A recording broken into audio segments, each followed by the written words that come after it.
ദൈവതിരുനാമത്തിന് മഹത്വം ഉണ്ടാകട്ടെ. ദുരാത്മാക്കൾ ദൈവഹിതത്തിനായി ഉപയോഗിക്കപ്പെടുന്നത് എങ്ങനെയാണ്? വേദപുസ്തകത്തിലെ 2 സംഭവങ്ങൾ നിങ്ങളുടെ മുമ്പിലേക്ക് കൊണ്ടുവരുവാനായിട്ട് ആഗ്രഹിക്കുകയാണ്. ഒന്നാമത്തേത്, യഹോവ അയച്ച ദുരാത്മാവ് ശൗലിനെ ബാധിച്ചു. രണ്ടാമത്തേത്, പ്രവാചകന്മാരുടെ വായിൽ ബോഷ്കിന്റെ ആത്മാവായി വെളിപ്പെട്ട ഒരാത്മാവ്. ഈ 2 സംഭവങ്ങൾ വളരെ വേഗം ചുരുക്കമായിട്ട് നിങ്ങളുമായിട്ട് പങ്കുവെക്കുവാനായിട്ട് ആഗ്രഹിക്കുകയാണ്. ചില സമയങ്ങളിൽ നമുക്ക് സത്യമായി തോന്നുന്ന ചില പ്രവചനങ്ങൾ, അല്ലെങ്കിൽ ശരിയെന്ന് തോന്നുന്ന ചില പ്രവചനങ്ങൾ, കാലങ്ങളിൽ ആ പ്രവചനം കേട്ട് ചുവടുകൾ വെച്ചവർ വലിയ പ്രശ്നത്തിലേക്ക് അകപ്പെട്ടു. ഏറ്റവും ഒടുവിൽ അവർ ചോദിക്കുന്നു, ദൈവമല്ലേ ആലോചന പറഞ്ഞത്? എന്താണ് ഇങ്ങനെ സംഭവിച്ചത്? ഈ കാര്യങ്ങളൊക്കെ വചനത്തിൻ്റെ അകത്ത് നിന്നുകൊണ്ട് നാം വ്യക്തമായി മനസ്സിലാക്കേണ്ടതായിട്ടുണ്ട്. ഞാൻ സാധാരണ പറയുന്നത് പോലെ തിരുവചനവുമായിട്ട് പൊരുത്തപ്പെട്ടു പോകാത്ത ഒരു കാര്യവും നമ്മൾ ചിന്തിക്കത്തില്ല. തീർത്തും വചനത്തിൽ അധിഷ്ഠിതമായിട്ടുള്ള ചിന്തകൾ ആണ് ഓരോ ദിവസവും നമുക്ക് ലഭിച്ചുകൊണ്ടിരിക്കുന്നത്. കർത്താവ് നമ്മളെ സഹായിക്കുകയും അനുഗ്രഹിക്കുകയും ചെയ്യട്ടെ. കഴിഞ്ഞ കുറച്ച് ദിവസങ്ങളായി ഭൂതാത്മാക്കളെക്കുറിച്ചും അവയുടെ പ്രവർത്തനങ്ങളെക്കുറിച്ചും വിടുതൽ എങ്ങനെയാണ് ലഭിക്കേണ്ടതെന്നും അതുപോലെ തന്നെ ലഭിച്ച വിടുതലുകൾ നഷ്ടപ്പെട്ടു പോകാതിരിക്കാൻ നമ്മൾ എന്താണ് ചെയ്യേണ്ടതെന്നും ഒക്കെ നമ്മൾ ചിന്തിച്ചു വരികയായിരുന്നല്ലോ. ഇന്ന് ദൈവഹിതം നിവർത്തിക്കുന്ന ഭൂതാത്മാക്കൾ എന്നുള്ള ഒരു കാര്യത്തിലേക്ക് നമുക്ക് പോകാം. ഇസ്രായേലിലെ ആദ്യത്തെ രാജാവായിരുന്ന ശൗലിന്റെ ജീവിതത്തിൽ സംഭവിച്ചൊരു കാര്യം ദൈവവചനത്തിന്റെ അകത്ത് രേഖപ്പെടുത്തിയിട്ടുണ്ട്. അത് എന്താണെന്ന് ചോദിച്ചാൽ, യഹോവയുടെ ആത്മാവ് ശൗലിനെ വിട്ടുമാറിയപ്പോൾ സംഭവിച്ചത്, യഹോവ അയച്ച ഒരു ദുരാത്മാവ് ശൗലിന്റെ മേൽ വന്നു. യഹോവയുടെ പക്കൽ ദുരാത്മാവ് ഉണ്ടോ? അല്ലെങ്കിൽ യഹോവ ദുരാത്മാവിനെ അയക്കുമോ? എന്തൊക്കെയാണ് ഈ കാണുന്നത്? എന്താണ് ഇതിൻ്റെയൊക്കെ അർത്ഥം? ആകെ കൺഫ്യൂഷൻ ആകുകയാണ്. അങ്ങനെയൊന്നും ചിന്തിക്കേണ്ട. ഈ തിരുവചന സന്ദേശം മുഴുവനും കേട്ട് കഴിയുമ്പോൾ നിങ്ങൾക്ക് അതിൻ്റെ ആത്മീക അർത്ഥങ്ങൾ പരിശുദ്ധാത്മാവ് വചനത്തിലൂടെ വെളിപ്പെടുത്തി തരും. ഇത് രേഖപ്പെടുത്തിയിരിക്കുന്നത് 1 ശമൂവേലിന്റെ പുസ്തകം 16-ാം അധ്യായത്തിന്റെ 14-ാമത്തെ വാക്യമാണ്. ആ വാക്യത്തിലാണ് ഞാൻ ഈ പറഞ്ഞ കാര്യങ്ങൾ എഴുതിയിരിക്കുന്നത്. 2 കാര്യങ്ങളാണ്. 1, യഹോവയുടെ ആത്മാവ് അവനെ വിട്ടുപോയി. 2, യഹോവ അയച്ച ദുരാത്മാവ് ശൗലിന്റെ മേൽ വന്നു. ദൈവത്താൽ തെരഞ്ഞെടുക്കപ്പെട്ട, ദൈവം അഭിഷേകം ചെയ്ത് ഒരു രാജ്യത്തിന്റെ രാജസ്ഥാനത്താക്കിയ ഈ മനുഷ്യന് ഇങ്ങനെ സംഭവിപ്പാൻ എന്താണ് കാരണം? അതിനൊരു കാരണമുണ്ട്. ഒന്നാമതായി ഞാൻ പറയാം, ആത്മീക ജീവിതം വളരെ ഗൗരവത്തോടും അനുസരണയോടും ദൈവം മുമ്പാകെ വിനയത്തോടും വിധേയത്വത്തോടും ദൈവശബ്ദം കേട്ട് ദൈവം പറയുന്നതിനനുസരിച്ച് മുന്നോട്ട് കൊണ്ടുപോകേണ്ടതാണ്. അതല്ല എങ്കിൽ നമ്മൾ വലിയ ഭവിഷ്യത്തുകൾ അനുഭവിക്കേണ്ടതായിട്ട് വരും. ഭയപ്പെടുത്താനോ പേടിപ്പിക്കാനോ ഒന്നുമല്ല. കർത്താവിനെ സ്നേഹിച്ച് നമ്മൾ വിധേയപ്പെട്ട് നല്ല മനസാക്ഷിയിൽ മുന്നോട്ട് പോയാൽ നമുക്കൊരു കുഴപ്പം ഉണ്ടാകത്തില്ല. തുടർമാനമായ അനുസരണക്കേടുകൾ അല്ലെങ്കിൽ വീഴ്ചകളിൽ നിന്ന് പാഠങ്ങൾ പഠിക്കാതെ സ്വന്തം ഇഷ്ടത്തിനനുസരിച്ച് മുൻപോട്ട് പോയി ദൈവനാമത്തിന് അപമാനം വരുത്തുന്ന രീതിയിലുള്ള പ്രവൃത്തികൾ ഒരു വ്യക്തികളിൽ തുടർന്നു പോയാൽ പിന്നീട് മടങ്ങി വരുവാൻ അവസരം നൽകാതെ ദൈവ ന്യായവിധിക്ക് വേണ്ടി ഏൽപ്പിച്ചു കൊടുക്കും. ഇങ്ങനെയും ഒരു ഭാഗമുണ്ട്. ഇത് പലരും സത്യത്തിൽ പറയാറില്ല എന്നുള്ളതാണ് വാസ്തവം. ദൈവം സ്നേഹവാനാണ്, കാരുണ്യവാനാണ്, ദൈവം അങ്ങനെ ദോഷത്തിനായിട്ടൊന്നും ചെയ്യത്തില്ല എന്നൊക്കെ പറയുമ്പോഴും ഈ ഒരു ഭാഗം ഒരുപക്ഷെ മറ്റുള്ളവരെ പേടിച്ചിട്ടാണോ അതോ ആൾക്കാരൊന്നും ഇനി വചനം കേൾക്കത്തില്ലെന്ന് വിചാരിച്ചിട്ടാണോ ബോധപൂർവം പലരും ഞാൻ ഈ പറയുന്ന കാര്യങ്ങൾ പ്രസംഗിക്കാറില്ല എന്നുള്ളതാണ് സത്യം. കേൾക്കാൻ താല്പര്യമുള്ളവരാണെങ്കിൽ കേൾക്കുക. ഞാൻ ഒറ്റ കാര്യം മാത്രമേ ആഗ്രഹിക്കുന്നുള്ളൂ. ദൈവം ആഗ്രഹിക്കുന്നവർ, ദൈവം താല്പര്യപ്പെടുന്നവർ, അവർ ഈ മെസ്സേജ് കേൾക്കട്ടെ. എണ്ണം കൂടണമെന്ന് നിർബന്ധമൊന്നുമില്ല. ആരെങ്കിലും ഒരാളുടെ ജീവിതത്തിലെങ്കിലും സത്യസന്ധമായി ദൈവത്തിൻ്റെ വചനത്തെ അവർ തിരിച്ചറിഞ്ഞാൽ അതിനപ്പുറത്ത് മറ്റൊന്നുമില്ല എന്നാണ് ഞാൻ ചിന്തിക്കുന്നത്. ഇസ്രായേൽ രാജാവായ ശൗലിന് സംഭവിച്ചത് എന്താണ്? എന്തുകൊണ്ടാണ് ദുരാത്മാവ് യഹോവയുടെ പക്കൽ നിന്ന് ശൗലിന്റെ മേൽ വന്നത്? അതിനൊരു 4-5 കാരണം ഞാൻ വേഗത്തിൽ നിങ്ങളോട് പറയാം. ഒന്നാമത്തേത് തുടർച്ചയായ അനുസരണക്കേടുകളാണ്. 1 ശമൂവേലിന്റെ പുസ്തകം 13 മുതൽ 16 വരെയുള്ള അധ്യായങ്ങൾ നിങ്ങൾ വായിക്കുമ്പോൾ അവിടെ ഒരു പ്രാവശ്യമല്ല, 1-ലധികം പ്രാവശ്യം ആവർത്തിച്ച് വലിയ അനുസരണക്കേടുകൾ ശൗല് കാണിക്കുന്നത് നമുക്ക് കാണാനായിട്ട് പറ്റും. തന്നെത്താൻ യാഗം കഴിക്കുന്നു, അഹങ്കാരത്തോടെ ധിക്കാരത്തോടെ പ്രവാചകന്റെ വസ്ത്രത്തിൽ കയറി പിടിച്ച് അത് കീറിക്കളയുന്നു. ദൈവം പറഞ്ഞതിൽ നിന്ന് വ്യത്യസ്തമായി അമാലേക്യ രാജാവിനെ പിടിച്ചുകൊണ്ട് വന്ന് ദൈവം പറഞ്ഞത് കേൾക്കാതെ ആ വസ്തുവകകളെല്ലാം എടുത്ത് ഒളിപ്പിക്കുന്നു. ഇങ്ങനെ തുടർച്ചയായ അനുസരണക്കേടുകൾ. അത് സാധാരണ ഒരു വ്യക്തിയല്ല ചെയ്തതെന്ന് ഓർക്കണം.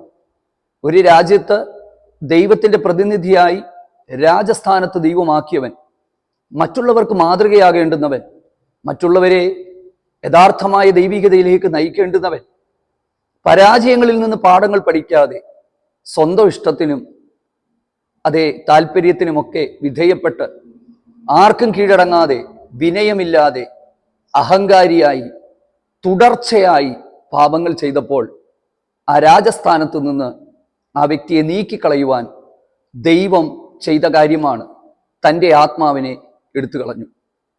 തൻ്റെ സംരക്ഷണം ആ വ്യക്തിയിൽ നിന്ന് പിൻവലിച്ചു. അപ്പം ശരിക്കും ഇതിൻ്റെ അകത്ത് സംഭവിക്കുന്ന ഒരു കാര്യം എന്താണെന്ന് ചോദിച്ചാൽ, ദൈവം തൻ്റെ ആത്മാവിനെ എടുത്തപ്പോൾ, കാരണം യഹോവയുടെ ആത്മാവ് അവനെ വിട്ടുമാറി, ദൈവം തൻ്റെ ആത്മാവിനെ എടുത്തപ്പോൾ ദൈവത്തിൻ്റെ സംരക്ഷണം തനിക്ക് നഷ്ടമായി. ഉടനെ സംഭവിച്ചത് എന്താണ്? ദൈവിക സംരക്ഷണം നഷ്ടപ്പെട്ടപ്പോൾ പൈശാചിക ആത്മാക്കൾക്ക് ആ വ്യക്തിയിൽ പ്രവേശിക്കാനായിട്ടുള്ള അനുവാദം ലഭിച്ചു എന്നുള്ളതാണ്. നമ്മൾ ഒരു കാര്യം മനസ്സിലാക്കുക, നമ്മൾ ഓരോരുത്തരും ദൈവസന്നിധിയിൽ ദൈവത്തിൻ്റെ സംരക്ഷണ വലയത്തിൻ്റെ അകത്താണ്. അതായത് നമ്മൾ പ്രൊട്ടക്റ്റഡ് ആണ്. പത്രോസിന്റെ ലേഖനത്തിൽ എഴുതിയിരിക്കുന്നത് ദൈവശക്തിയിലാണ് നമ്മൾ കാക്കപ്പെടുന്നത്. അപ്പൊ ശരിക്കും പറഞ്ഞാൽ ദൈവത്തിൻ്റെ ഒരു സംരക്ഷണം ഓരോ ക്രിസ്തു വിശ്വാസിക്കും ദൈവം നൽകിയിട്ടുണ്ട്. പക്ഷേ മാനസാന്തരമില്ലാതെ തുടർച്ചയായി തെറ്റായ വഴികളിൽ പോയി വീഴ്ചകളിൽ നിന്ന് പാഠങ്ങൾ പഠിക്കാതെ ഒരു വ്യക്തി മുമ്പോട്ട് പോയാൽ ആ വ്യക്തിയെ തൻ്റെ സംരക്ഷണ വലയം ദൈവം നീക്കി പിശാചിന്റെ കൈകളിലേക്ക് ഏൽപ്പിക്കുന്നുവെന്ന് നാം ചിന്തിക്കേണ്ടതായിട്ട് വരും. അതാണ് ഇവിടെ സംഭവിക്കുന്നത്. അതോടൊപ്പം തന്നെ നമ്മളൊരു കാര്യം മനസ്സിലാക്കുക, ദൈവം പരമാധികാരിയാണ്. ഈ ദൈവത്തിൻ്റെ പരമാധികാരമാണല്ലോ ഇത് കാണിക്കുന്നത്. യഹോവയുടെ പക്കൽ നിന്ന് ദുരാത്മാവ് ശൗലിന്റെ മേൽ വന്നു എന്ന് പറയുമ്പോൾ ദുരാത്മാക്കളെ പോലും തൻ്റെ ഹിതത്തിനായി ഉപയോഗിക്കുവാൻ, അല്ലെങ്കിൽ ആ ഒരു നിലയിൽ കാര്യങ്ങൾ ചെയ്യുവാൻ തക്കവണ്ണം പരമാധികാരമുള്ളവനാണ് ദൈവമെന്ന് നമ്മൾ മനസ്സിലാക്കുക. ശരിക്കും ശൗലിന്റെ ജീവിതത്തിൽ സംഭവിച്ചത് അതാണ്. ദൈവം തൻ്റെ സംരക്ഷണം പിൻവലിച്ചു. അതോടുകൂടി തൻ്റെ സംരക്ഷണം നഷ്ടപ്പെട്ടു. പിന്നീട് നിഷ്പ്രയാസം ആ സ്ഥാനത്തേക്ക് പിശാചുക്കൾക്ക് വന്ന് കയറാനായിട്ട് പറ്റും. അതിൻ്റെ പിന്നിൽ ഉണ്ടായിരുന്ന 2-3 ദൈവോദ്ദേശം എന്താണ്? ഒന്ന്, ഈ വ്യക്തി ഒരു പാഠം പഠിപ്പിക്കുക, രാജസ്ഥാനത്ത് നിന്ന് നീക്കുക. കാരണം ഇനി ഇങ്ങനെയുള്ള ഒരാളെ ദൈവം വിഭാവനം ചെയ്ത ദൈവത്തിന്റെ സ്വപ്നത്തിലുള്ള ആ ഒരു രാജ്യത്തിന്റെ ഭരണാധികാരിയായി അധികം നാൾ ഇരുത്താൻ പറ്റില്ല. കാരണം ഇയാൾക്കൊരു മാനസാന്തരവും ഇല്ല, ഇയാൾക്കൊരു മടങ്ങിവരവുമില്ല. തനിക്ക് ബോധിച്ചതുപോലെ തൻ്റെ ഇഷ്ടപ്രകാരം ഒരല്പം പോലും ദൈവത്തിന് കീഴടങ്ങാതെ മുൻപോട്ട് പോകുമ്പോൾ ഇനിയും വെച്ചോണ്ടിരിക്കുന്നതിൽ അർത്ഥമില്ല. കാരണം ഈ 16-ാം അധ്യായത്തിൽ ഇത് രേഖപ്പെടുത്തിയിരിക്കുമ്പോഴും അതിന് തൊട്ടു മുൻപിലുള്ള അധ്യായങ്ങളിൽ യഹോവയ്ക്ക് മനസ്താപമായി ശൗലിനെ രാജാവാക്കിയതിൽ, ശമൂവേലിന് മനസ്താപമായി ഈ വ്യക്തിയെ രാജാവാക്കിയതിൽ, അങ്ങനെ ശരിക്കും ദൈവത്തിനും ദൈവത്തിന്റെ ദാസന്മാർക്കുമൊക്കെ മനസ്താപമായി തുടങ്ങിയപ്പോൾ അത് നീക്കാനായിട്ടുള്ള ദൈവിക വഴികൾ വെളിപ്പെട്ടു വന്നു. രണ്ടാമത്തേത്, ദാവീദ് എന്ന് പറയുന്ന ഇസ്രായേലിന്റെ അടുത്ത രാജാവാകേണ്ടുന്ന വ്യക്തിക്ക് കൊട്ടാരത്തിന്റെ അകത്തേക്ക് ഒരു പ്രവേശനം കിട്ടാൻ ദൈവം അനുവദിച്ചു കൊടുത്തതാണിത്. കാരണം ഈ ദുരാത്മാവ് വന്നപ്പോഴാണ് വീണ വായിക്കുവാൻ, കിന്നര വായനയിൽ നിപുണനായ ഈ വ്യക്തിയെ, ഈ ദാവീദിനെ കൊട്ടാരത്തിലേക്ക് കൊണ്ടുവരുന്നത്. ഞാൻ ഈ പറഞ്ഞ കാര്യങ്ങൾ വ്യക്തവും അതേ ക്ലിയറുമാണെന്ന് ഞാൻ മനസ്സിലാക്കിയാണ്. എൻ്റെ പ്രിയപ്പെട്ടവരെ, വീഴ്ചകൾ, പരാജയങ്ങൾ എല്ലാവരുടെയും ജീവിതത്തിൽ വരാം. പക്ഷേ ഞാൻ സ്നേഹത്തോടെ ഒരു ഗുണപാഠം എന്നുള്ള നിലയിൽ ഒന്നാമത് നിങ്ങളോട് പറയാം, മാനസാന്തരം നഷ്ടപ്പെട്ടു പോകരുത്. നല്ല മനസാക്ഷി, വിനയം, ദൈവസന്നിധിയിൽ താഴാനുള്ള മനസ്സ്, ദൈവം പറയുന്നത് അനുസരിക്കാനുള്ള മനസ്സ്, ഇതൊന്നും നഷ്ടപ്പെട്ടു പോകാതെ ഒരിക്കലും നമ്മൾ നമ്മുടെ ഹൃദയത്തെ കഠിനരാക്കരുത്. കഠിനതയിലേക്ക് നമ്മൾ പോകരുത്.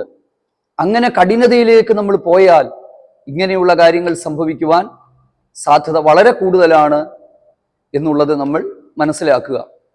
അപ്പൊ ചിലർ ചോദിക്കും, ദൈവദാസനെ, പുതിയ നിയമത്തിൽ ഇങ്ങനെയൊക്കെയുള്ള കാര്യങ്ങളുണ്ടോ എന്ന് ചിലർ ചോദിക്കും. ഇത് പഴയ നിയമത്തിലല്ലേ? പുതിയ നിയമത്തിലും ഉണ്ടല്ലോ. തീർച്ചയായിട്ടും ഞാൻ പറഞ്ഞു തരാം. ഈ തുയത്തൈര സഭയോട് ദൂത് പറയുമ്പോൾ അവിടെ ഇസബേൽ എന്ന് പറയുന്ന ഒരു പ്രവാചകിയെ കുറിച്ച് രേഖപ്പെടുത്തിയിട്ടുണ്ട്. കള്ളപ്രവചനം പറയുന്ന, അല്ലെങ്കിൽ ഭോഷ്കിന്റെ ആത്മാവിൽ തെറ്റിച്ച് കളയുന്ന ഇസബേൽ എന്ന് പറയുന്ന ഒരു പ്രവാചകി എന്ന് പറഞ്ഞുകൊണ്ട് നടക്കുന്ന ഒരു സ്ത്രീ. അവിടെ പറയുകയാണ്, അവൾക്ക് മാനസാന്തരപ്പെടുവാൻ ഞാൻ സമയം കൊടുത്തു, എന്നിട്ടും മടങ്ങി വരുവാൻ അവൾക്ക് മനസ്സില്ലായിരുന്നു. അതുകൊണ്ട് അവളെയും അവളോടൊപ്പം വ്യഭിചരിക്കുന്നവരെയും ഞാൻ വലിയ കഷ്ടതയിലാക്കും. കണ്ടോ, മാനസാന്തരത്തിന്റെ സമയം. ഈ മാനസാന്തരത്തിന്റെ സമയം ഓരോ വ്യക്തിക്കും ദൈവം നൽകും.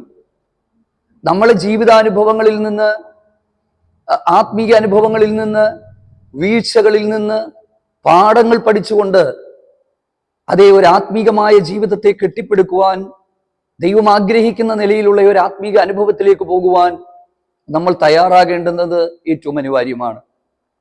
ഈ ദൈവവചന സന്ദേശം കേട്ടുകൊണ്ടിരിക്കുമ്പോൾ കർത്താവ് അതിനുള്ള കൃപ എൻ്റെ പ്രിയപ്പെട്ടവർക്കൊക്കെ തരട്ടെ.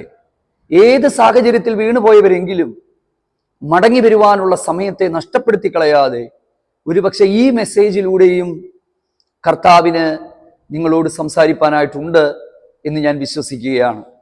ഓക്കെ, ഞാൻ ഒന്നാമത്തെ ഭാഗം പറഞ്ഞു വിടുകയാണ്. രണ്ടാമത്തെ ഭാഗത്തിലേക്ക് നമുക്ക് പോകാം. 1 രാജാക്കന്മാരുടെ പുസ്തകം 22-ാം അധ്യായത്തിലേക്കാണ് നമ്മൾ പോകുന്നത്. വളരെ ശ്രദ്ധിച്ച് കേൾക്കണം ഈ ഭാഗം. 21, 22, 23 അധ്യായങ്ങൾ നിങ്ങൾ വീട്ടിൽ പോയി നിങ്ങൾ വായിക്കുക. 22-ാം അധ്യായത്തിൽ വായിക്കുക. ഓക്കെ, സമയം കിട്ടുമ്പോൾ ഞാൻ അതിൻ്റെ അകത്തെ ഒരു പ്രധാനപ്പെട്ട ഭാഗം ഞാൻ നിങ്ങളോട് പറയാം.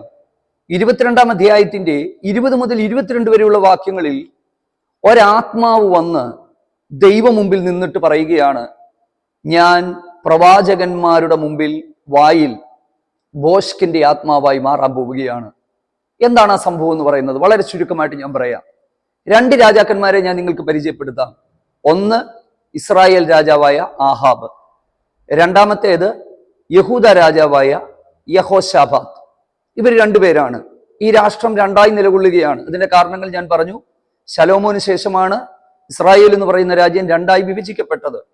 ശലോമോന്റെ അനുസരണക്കേട് നിമിത്തമാണ് രഹബയാം, യെരോബയാം എന്ന് പറയുന്ന 2 വ്യക്തികൾ ഇസ്രായേലിനെ 2ആയി തിരിച്ചുകൊണ്ട് 10 ഗോത്രങ്ങളുള്ള ഒരു ഭാഗം, അത് ഇസ്രായേൽ തലസ്ഥാനം ശമരിയാണ്.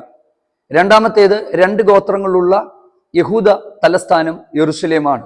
ഇങ്ങനെ 2 രാജ്യമായി തിരിഞ്ഞ് ആണ് പിന്നീട് ഈ ഭരണം മുമ്പോട്ട് പോകുന്നത്. അപ്പം ഇസ്രായേൽ എന്ന് പറയുന്ന രാജ്യം 2ആയി നിലകൊള്ളുകയാണ്. 2 ഇന്ത്യയും പാകിസ്ഥാനും പോലെ 2 രാജ്യങ്ങളായിട്ട് നിൽക്കുകയാണ്. 2 രാജാക്കന്മാരുണ്ട്. അപ്പോൾ അതിൽ ഇസ്രായേൽ രാജാവാണ് ആഹാബ്.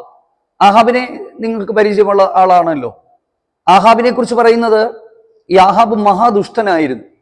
പ്രത്യേകിച്ച് ആഹാബിന്റെ ഭാര്യ ഇസബേൽ എന്ന് പറയുന്ന ഒരു സ്ത്രീ, അവൾ ഒരു മറ്റ് രാജ്യത്തു നിന്ന് വന്നൊരു സ്ത്രീയാണ്.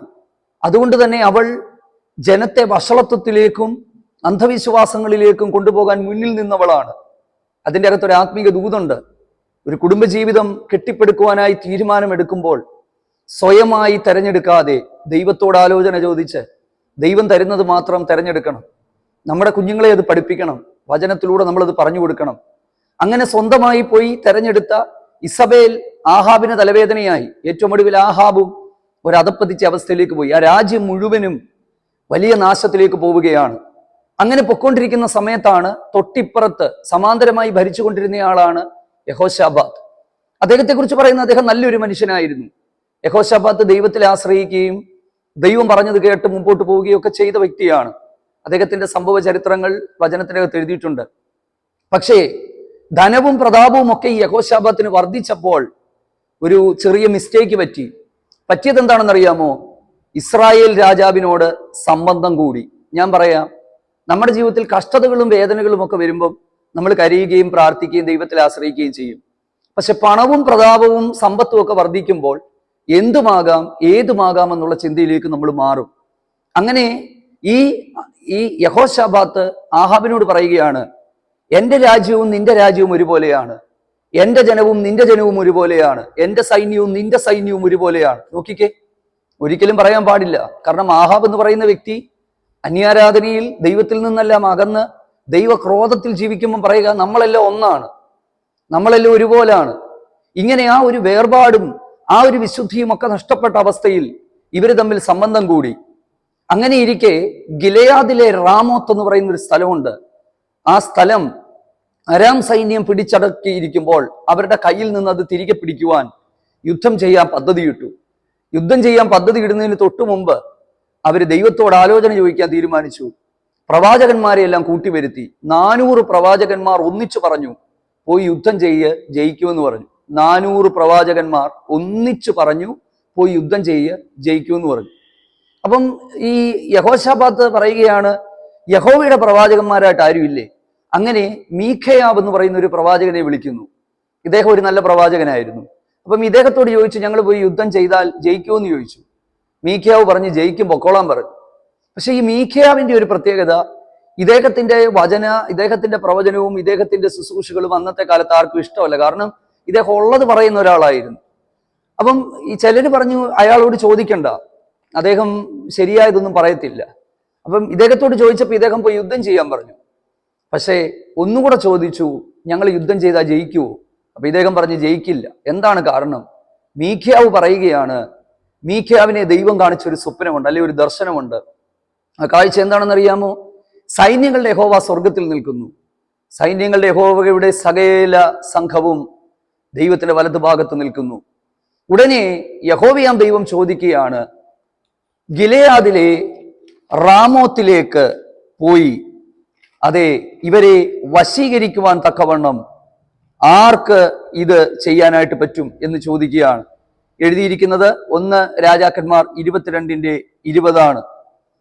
അപ്പം ഇങ്ങനെ യഹോവ ചോദിച്ചപ്പോൾ ഒരാത്മാവ് മുന്നോട്ട് വന്നിട്ട് പറഞ്ഞു, ഞാൻ ചെയ്യാം. നീ എങ്ങനെ ചെയ്യും? ഞാൻ പോയി സകല പ്രവാചകന്മാരുടെയും വായിൽ ബോഷ്കിന്റെ ആത്മാവായിരിക്കും. അതായത് പോയി യുദ്ധം ചെയ്തോ ജയിക്കൂ എന്ന് പറയും.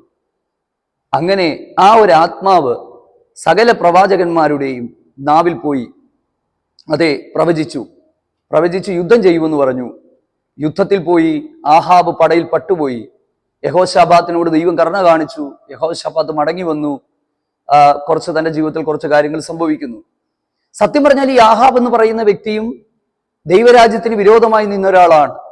അപ്പം അങ്ങനെ ഒരാൾക്ക് മടങ്ങി വരാൻ ദൈവം അവസരം കൊടുത്തിട്ടും മടങ്ങി വരാതെ ഈ ദുഷ്ടതയിൽ തുടർന്നത് കൊണ്ടാണ് ദൈവം ഇങ്ങനെ ഒരു നികൃഷ്ട ബുദ്ധിക്ക് ഏൽപ്പിച്ചു കൊടുത്തത്. അപ്പോൾ നിങ്ങൾ ചിന്തിക്കും, പ്രവാചകന്മാരുടെ വായിൽ ബോസ്കിന്റെ ആത്മാവായി എങ്ങനെ പൈശാചിക ആത്മാവിന് പ്രവേശിക്കാൻ പറ്റൂ? ഈ പ്രവാചകന്മാരെല്ലാം ഇസ്രായേലിലെ പണം നോക്കി പ്രവചിച്ച പ്രവാചകന്മാരായിരുന്നു. ഇസ്രായേൽ രാജാവിന്റെ കൂട്ടാളികളായിരുന്നു. ഇവരൊന്നും നല്ല പ്രവാചകന്മാരല്ലായിരുന്നു. ഇന്നത്തെ കാലത്ത് ഞാൻ സ്നേഹത്തോടെ ഒരു കാര്യം പറയുക, പ്രവാചകന്മാർ എന്നൊക്കെ പറഞ്ഞ് നമ്മൾ കാണുന്ന ധാരാളം പ്രവാചകന്മാരുണ്ട്. പല പ്രവാചകന്മാരും പണത്തിന് വേണ്ടി പ്രവചിക്കുന്നവരും അതെ ധനത്തിന് വേണ്ടി പ്രവചിക്കുന്നവരുമാണ്. ആ ദൂതുകളൊന്നും ശരിയായ ദൂതുകൾ ആയിരിക്കണമെന്നില്ല. ഞാൻ സ്നേഹത്തോടെ പറയാം, നമ്മളും ദൈവവും തമ്മിലുള്ള ബന്ധത്തിന്റെ അകത്ത് നമ്മൾ മുമ്പോട്ട് പോകാൻ തയ്യാറായാൽ ദൈവം നമ്മളോട് സംസാരിക്കും. നല്ല പ്രവാചകന്മാർ നമ്മുടെ പാപത്തെ ഓർപ്പിക്കുന്നവരാണ്, കുറ്റത്തെ ഓർപ്പിക്കുന്നവരാണ്. സത്യസന്ധമായി ദൈവവചനം പ്രസംഗിക്കുന്നവരെ ഇഷ്ടമല്ല ഇന്നത്തെ കാലത്ത്. നമുക്കിഷ്ടമായി നമുക്ക് അനുകൂലമായി ആലോചനകൾ പറയുന്നവരെയാണ് എല്ലാ കാലത്തും ഇഷ്ടം. സ്നേഹത്തോടെ ഞാൻ പറയട്ടെ, ഒരു പിതാവ് തൻ്റെ മകനെ ശിക്ഷിച്ചു വളർത്തുന്നത് പോലെ ദൈവം നമ്മളെ ശാസിക്കുകയും ശിക്ഷിക്കുകയും മടങ്ങി വരാനായിട്ട് നമ്മളോട് എപ്പോഴും ആഹ്വാനം ചെയ്യുകയും ചെയ്യുന്ന ദൈവമാണ്. അതുകൊണ്ട് ഞാൻ സ്നേഹത്തോടെ പറയാം, ദൈവഹിതത്തിനു വേണ്ടി ഉപയോഗിക്കപ്പെടുന്ന ദുരാത്മാക്കളുണ്ട്. എൻ്റെ പ്രിയപ്പെട്ടവരെ, എനിക്ക് ധാരാളം അനുഭവങ്ങൾ ഇതിൽ നിന്ന് പറയാനായിട്ടുണ്ട്.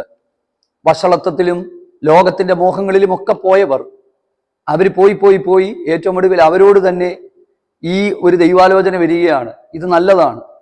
അവസാനം അവർ പോയി അതിൻ്റെ അകത്ത് പെട്ട് തിരിച്ചു കയറാൻ പറ്റാത്ത അവസ്ഥയിലുള്ള ഒത്തിരി പേരെ എനിക്കറിയാം. എല്ലാ കാര്യങ്ങളും എനിക്കിവിടെ ചർച്ച ചെയ്യാനുള്ള ഇടമല്ലെന്ന് ഞാൻ മനസ്സിലാക്കി. സ്നേഹത്തോടെ ഞാൻ പറയാം, നമ്മൾ എന്താണ് ചെയ്യേണ്ടുന്നത്? ഒറ്റ കാര്യം, മാനസാന്തരത്തിൽ മുമ്പോട്ട് പോവുക, നല്ല മനസാക്ഷി ജീവിക്കുക, സത്യസന്ധമായി ജീവിക്കുക, ദൈവത്തോട് പരമാർത്ഥമായ മനസ്സ് കാത്തു സൂക്ഷിക്കുക, നമ്മൾ അറിഞ്ഞ ദൈവ വചന പ്രമാണത്തെ ലംഘിക്കാതെ അതിനോട് വിശ്വസ്തതയും നീതിയും കൂറും പുലർത്തുക. ഇത് മാത്രമേ ഒരു ദൈവദാസൻ എന്നുള്ള നിലയിൽ എനിക്ക് നിങ്ങളോട് പറയാനായിട്ട് പറ്റത്തുള്ളൂ. നമ്മൾ അറിഞ്ഞൊരു സത്യമുണ്ട്. ആ സത്യത്തിന് അനുസരണമായി നമ്മൾ സ്വയം നീതീകരിക്കാതെ, അഹങ്കരിക്കാതെ, നിഗളിക്കാതെ, വേർപാടും വിശുദ്ധിയും നഷ്ടപ്പെടുത്താതെ നല്ല മനസാക്ഷിയിൽ ദൈവത്തെ സ്നേഹിച്ച് നമ്മൾ മുമ്പോട്ട് പോകുന്നെങ്കിൽ നമ്മൾ ഒരിക്കലും പരാജയപ്പെടത്തില്ല. പക്ഷേ നമ്മുടെ സ്വന്തം ബുദ്ധിയിലും നമ്മുടെ സ്വന്തം ഇഷ്ടത്തിലും നമ്മുടെ സ്വന്തം താല്പര്യത്തിലും നമ്മുടെ ദുശാഠ്യത്തിലും നമ്മൾ ചെയ്യുന്നതെല്ലാം ശരിയാണ് എന്ന് പറഞ്ഞ് നമ്മൾ സ്വയം ന്യായീകരിച്ചുകൊണ്ട് വചനത്തിന് വിരോധമായി യാത്ര ചെയ്താൽ ഒരു പക്ഷേ ആ യാത്രകൾ വലിയ അപകടത്തിലേക്ക് നമ്മളെ എത്തിക്കാൻ സാധ്യതയുണ്ട്. സ്നേഹത്തോടെയുള്ള ഒരു തുറന്നു പറച്ചിലാണിത്. ഇത് പ്രസംഗിക്കുന്ന എനിക്കും ഈ മെസ്സേജ് കേൾക്കുന്ന നിങ്ങൾക്കുമെല്ലാം ബാധകമായിട്ടുള്ള കാര്യം തന്നെയാണ്. അതുകൊണ്ട് വളരെ പ്രാർത്ഥനയോടെ ഈ ദിവസങ്ങളിൽ നമുക്കായിരിക്കാം. കർത്താവ് നമ്മളോട് എന്ത് പറഞ്ഞാലും അത് കേൾക്കാനുള്ള മനസ്സൊരുക്കത്തോടെ അവിടുത്തെ ഇഷ്ടം ചെയ്യുവാൻ. ഞാൻ ശരിയല്ലെന്ന് ദൈവം എന്നോട് പറഞ്ഞാൽ, കർത്താവെ, ഞാൻ എങ്ങനെയാണ് ശരിയാകേണ്ടുന്നത്? ഞാൻ എവിടെയാണ് യഥാസ്ഥാനപ്പെടേണ്ടുന്നത്? ഞാൻ എവിടെയാണ് മടങ്ങി വരേണ്ടുന്നത്? എൻ്റെ കാഴ്ചപ്പാടുകൾ മാറിയോ? എൻ്റെ ചിന്താഗതികൾ മാറിയോ? പണത്തിലേക്കും ലോകത്തിലേക്കും എൻ്റെ കണ്ണുകൾ മാറിപ്പോയോ കർത്താവെ എന്നുള്ള ചോദ്യത്തോടെ, ഒരു വിധേയത്വത്തോടെ, വചനത്തിൻ്റെ മുമ്പിൽ മത്സരിക്കാതെ, ദൈവത്തിന് സ്തോത്രം, ദൈവം മുമ്പാകെ വീണ് കരഞ്ഞ് നെടുമ്പാട് വീണ് യഥാസ്ഥാനപ്പെട്ട് ദൈവപദ്ധതിയിലേക്ക് മടങ്ങി വന്ന് ചെയ്യുന്നതെല്ലാം ശരിയാണെന്നുള്ള ആ ധാരണകളെല്ലാം മാറ്റി മുൻപോട്ട് പോകാം. ഇതായിരിക്കട്ടെ നമ്മുടെ ജീവിതത്തിൻ്റെ അതേ ലക്ഷ്യമെന്ന് പറയുന്നത്. കർത്താവ് ഈ വചനങ്ങളാൽ നമ്മെ സഹായിക്കട്ടെ.